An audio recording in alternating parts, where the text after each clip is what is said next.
I'd be grossly dishonest if I said I knew the value of hard work.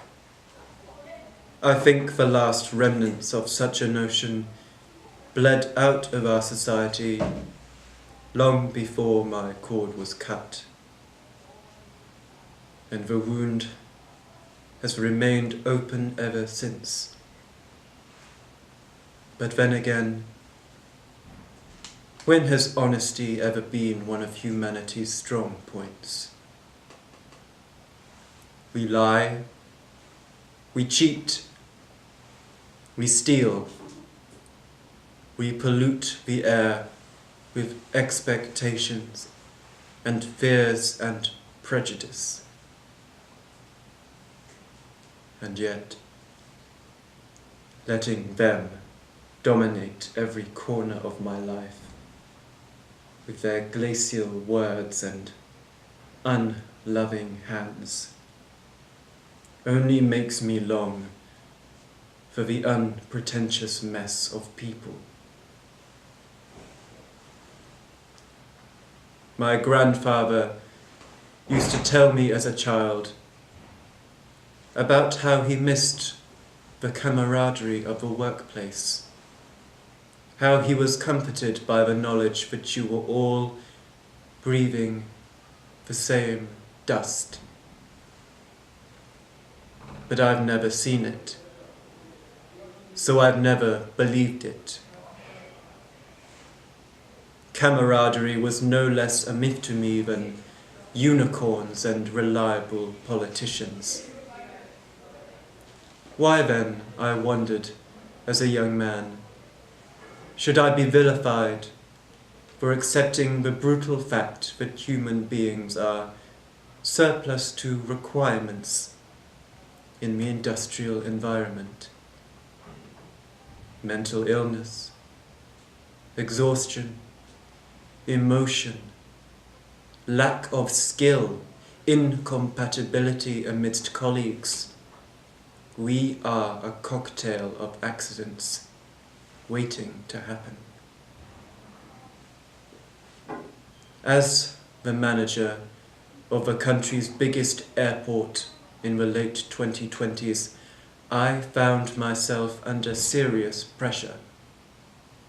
More planes, more flights, more lucrative holiday destinations,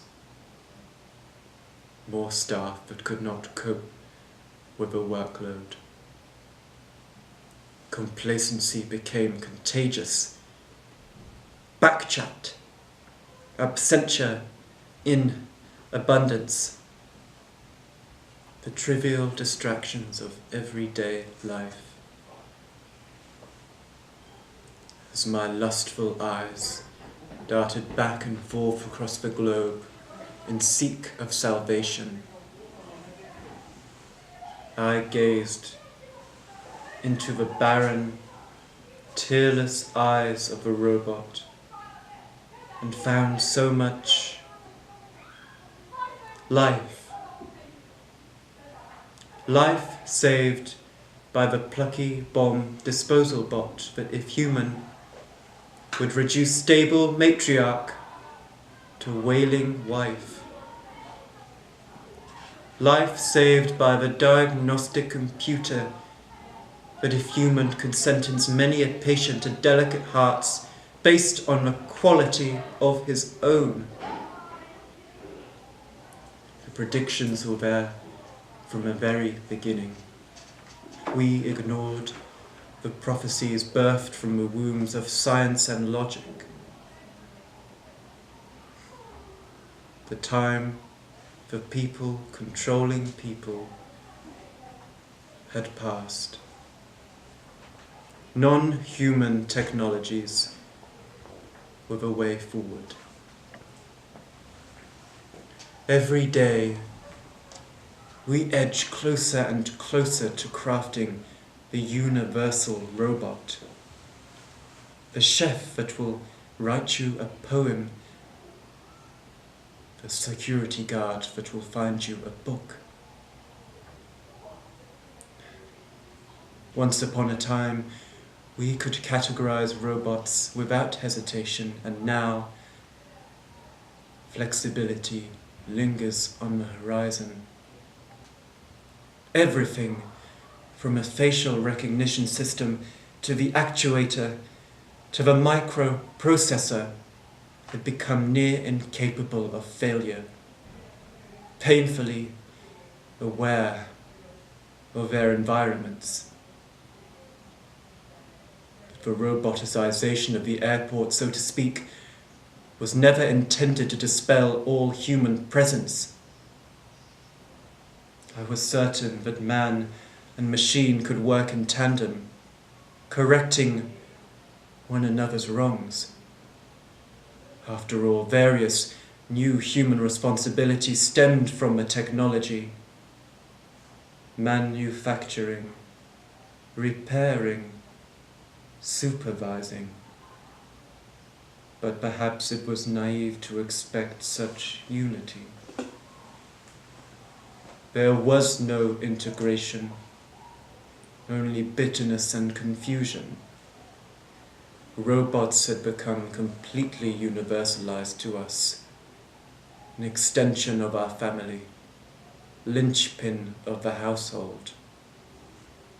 Serpents in the grass. That age-old science fiction fear of robots taking over was fiction no more.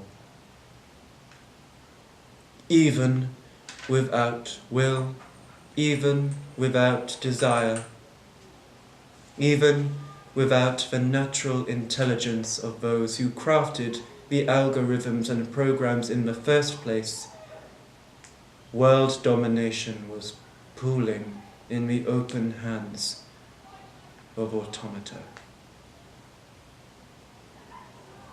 The complaints of my human staff had once been mundane and meaningless, merely tired stray thoughts dropping from their pockets like loose change.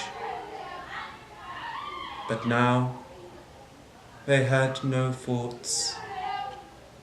Thoughts were not on the canvas. They did not need them. Man had merely become an extension of machine. I dare say man had become machine. I looked around the world, and I did not see life anymore. I saw people driven by gratification. Military robots with vision systems incapable of distinguishing between combatant and civilian. Computerized rulebooks for inexperienced short-term school employees. Robotic carers for the elderly, to serve and not to sympathize. Feminine sex bots for the perverse and the needy, reducing the sanctity of true intimacy to a passing fancy for the eccentric.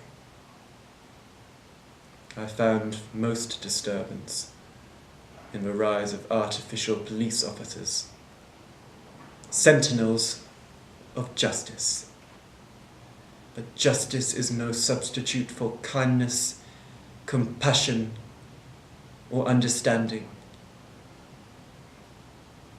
A child traumatized by crime does not seek the truth, only comfort.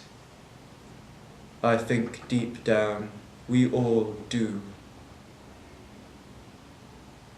But perhaps such a realization is the benefit of this cyber revolution. Individuals like myself, doomed to never know true humanity until its very essence is on the brink.